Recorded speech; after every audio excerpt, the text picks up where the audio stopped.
1388년 5월 압록강 하류의 작은 섬 위화도, 이곳은 지옥이었습니다. 며칠째 계속된 폭우로 강물은 범람 직전이었고 5만 명의 고려군은 고립되어 있었습니다. 식량은 썩어가고 병사들은 역병과 추위에 쓰러져 갔습니다. 역사적 기록에 따르면 당시 이성계는 사불가론을 내세우며 회군을 요청했습니다. 작은 나라가 큰 나라를 칠 수 없고 여름철에 군사를 일으키는 것은 부당하며 전염병과 외구의 침입이 우려된다는 논리였죠. 이것은 지극히 현실적인 판단이었습니다. 하지만 만약 이성계가 그 현실을 뛰어넘는 광기 혹은 야망을 품었다면 어땠을까요? 그 누구도 상상하지 못했던 만약의 시나리오, 지금 시작합니다. 이성계는 알고 있었습니다. 지금 회군하면 왕명거역으로 처벌받을 수도 있고 진격하면 개죽음을 당할 수도 있다는 것을 벼랑 끝에 선 그는 지독한 도박을 결심합니다. 그는 장수들에게 선언합니다. 우리는 돌아가지 않는다. 굶어 죽으나 싸우다 죽으나 매한가지다. 살고 싶다면 저 강을 건너 요동을 취하라. 이성계의 눈빛은 흔들림 없는 살기로 가득 찼습니다. 그것은 충심이라기보다 생존을 위한 처절한 몸부림이었습니다. 도하는 그야말로 죽음의 행군이었습니다. 수백 명의 병사가 급류에 휩쓸려 사라졌습니다. 하지만 이성계는 멈추지 않았습니다. 그는 선두에서 직접 말을 몰며 병사들을 독려했습니다. 뒤를 돌아보는 자는 즉시 패겠다. 그의 호령은 천둥소리보다 컸습니다. 이성계의 카리스마와 고려군의 생존 본능이 결합하자 불가능해 보이던 도하가 기적처럼 이루어졌습니다. 젖은 갑옷을 입은 4만여 명의 병사들이 마침내 압록강 북쪽 강변에 섰습니다.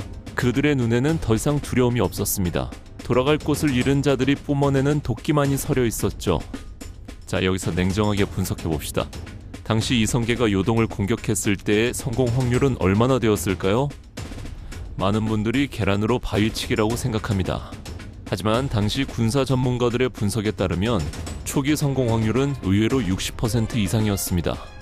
왜냐고요? 당시 요동의 방어태세가 생각보다 허술했기 때문입니다. 명나라는 건국 초기였고 주원장의 관심은 북쪽으로 도망간 원나라의 잔당, 즉 북원을 토벌하는 데 집중되어 있었습니다. 요동 지역은 아직 명나라의 행정력이 완벽하게 미치지 못하는 반쯤은 무주공산인 상태였죠. 주둔군도 정규군이라기보다는 현지에서 징집된 둔전병이 대부분이었습니다. 게다가 이성계는 당시 동북아시아 최강의 사병 집단인 가별초를 이끌고 있었습니다. 이들은 여진족과 몽골족이 뒤섞인 실전형 기병대였죠. 고려군의 화약무기 수준 또한 최무선의 노력으로 상당한 경지에 올라 있었습니다. 즉, 기습만 성공한다면 요동성 하나를 함락시키는 것은 불가능한 미션이 아니었습니다. 명나라는 설마 비오는 장마철에 그 작은 고려가 압록강을 건너 선제 공격을 감행할 것이라고는 상상조차 못하고 있었습니다. 이 방심이 바로 이성계가 노린 최고의 무기였습니다. 이제 주사위는 던져졌습니다. 500년 고려 역사상 처음이자 마지막이 될 대규모 북벌. 이성계의 군대는 폭풍전야의 고요함을 깨고 요동성으로 질주합니다. 과연 그들은 명나라의 방어선을 뚫고 고구려의 옛 땅에 깃발을 꽂을 수 있을까요? 그리고 그 승리는 과연 달콤하기만 할까요? 역사의 물줄기가 요동치기 시작했습니다. 이성계의 전술은 속도였습니다. 그는 무거운 치중 차량과 보급부대를 뒤로하고 기동력이 빠른 기병대를 선봉에 세워 요동성까지 단숨에 추파했습니다. 명나라의 지방군이 대응할 시간을 주지 않기 위해서였죠.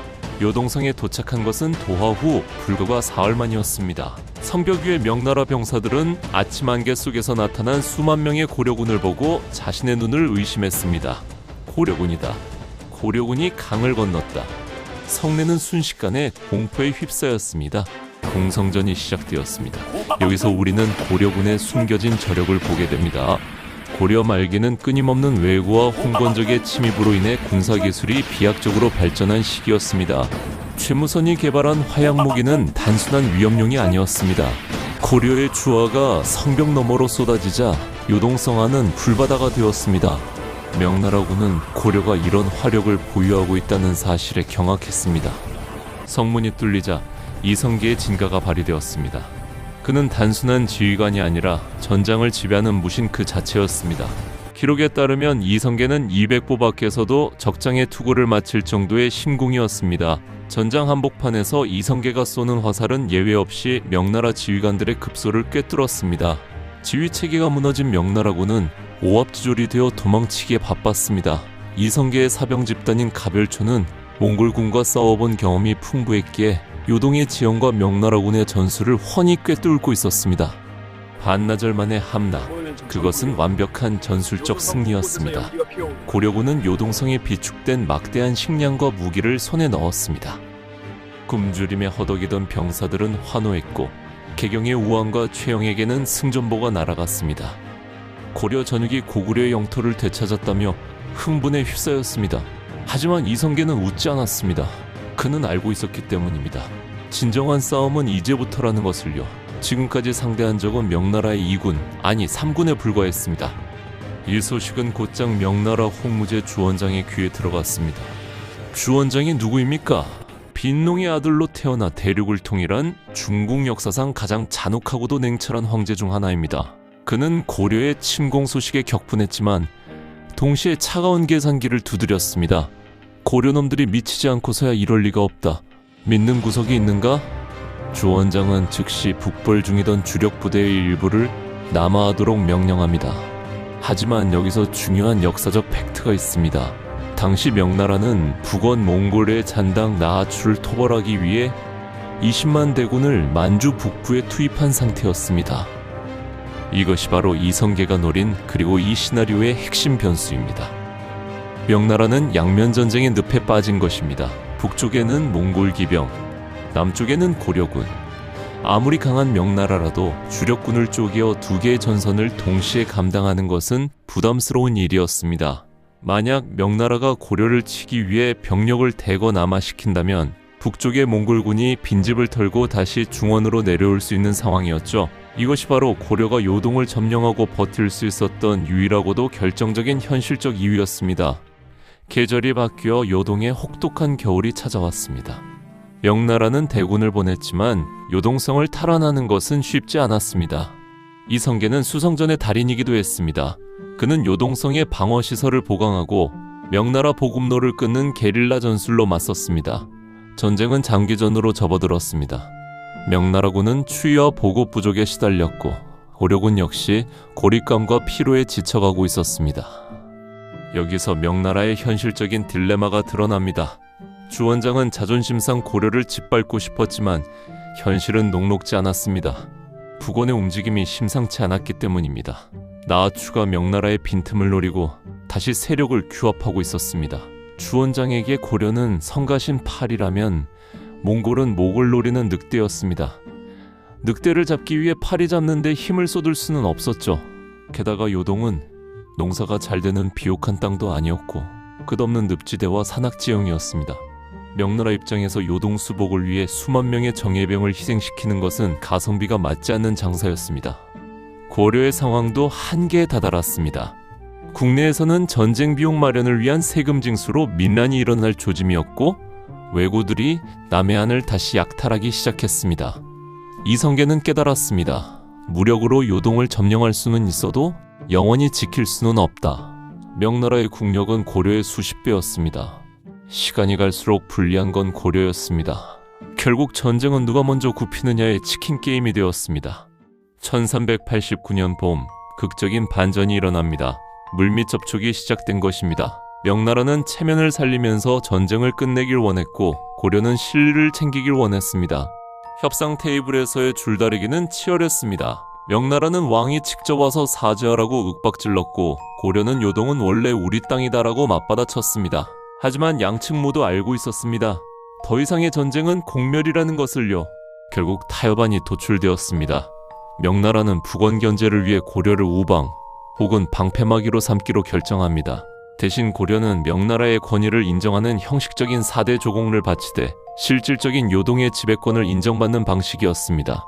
이것은 고려의 완전한 승리도 명나라의 패배도 아니었습니다. 힘의 논리에 의한 냉정한 현상 변경이었습니다. 이성계는 요동 정벌을 통해 고려의 영토를 획기적으로 넓혔지만 그 대가로 고려는 전시국가 체제를 유지해야만 했습니다. 전쟁 영웅이 되어 돌아온 이성계. 그의 위상은 하늘을 찔렀습니다. 하지만 역사는 우리가 아는 것과 전혀 다른 방향으로 흘러갔습니다. 요동정벌의 성공은 고려내에서 무신들의 발언권을 극대화했습니다. 성리학을 숭상하고 붓을 든 신진사대부들은 설 자리를 잃었습니다. 오랑캐와 싸워 이긴 힘이 국가의 근본이 된 것입니다. 이성계는 결국 고려 왕조를 무너뜨리고 새 왕조를 열었지만 그 나라는 조선이라기보다는 제2의 고구려에 가까웠습니다. 이 새로운 나라의 국가 이념은 문치가 아닌 상무였습니다. 과거 시험에는 유교경전보다 병법과 무예가 더 중요한 과목이 되었습니다. 우리가 아는 찬란한 유교 문화, 예법, 그리고 어쩌면 한글과 같은 문화적 성취는 훨씬 늦게 나타나거나 군사적 목적을 위해 변형되었을지도 모릅니다.